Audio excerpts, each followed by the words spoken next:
haki yetu isipozidi haki ya Mafarisayo, hatutaweza kuona ufalme wa Mungu kabisa. Hatutaweza kuona mema ya Mungu kabisa.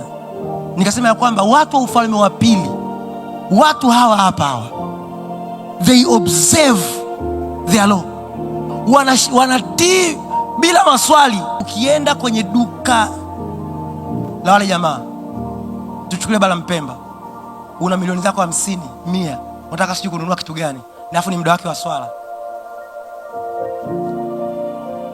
anakuacha, anakuambia ni muda wangu wa swala, subiria hapo, nitakuja kukuhudumia. Utaki, tembea. Hawakuhudumii. Kwa nini? Kwa kanuni yake inamtaka wakati huo asifanye kitu kingine chochote isipokuwa ibada. Kwa anaacha vyote, anaacha michongo yote, anaenda kwenye ibada. Alafu huyo mtu ana hela kuliko wewe,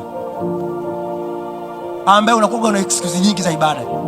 Kwa nini? Kwa sababu hawa watu wana ufahamu ambao tulipoza siku wanao zaidi ya hiyo, ya kwamba hela zangu, uchumi wangu hautokani na biashara yangu iko Kariakoo, kwamba ni good place.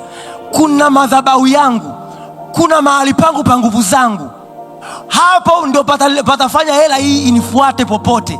Kwa hiyo hata nikiacha hii, hela hii itaenda, itazunguka, itarudi hapa. Kwa hiyo nakwenda kwa Mungu wangu kufanya ibada nikiwa sina mashaka, kwa sababu najua mifumo inavyofanya kazi, najua kanuni. Unaweza ukauza duka lako kwa lisali moja hela ya mtu ambaye ameuza masaa 24, kama unatembea kwenye kanuni ya Mungu, kama unatembea kwenye divine order.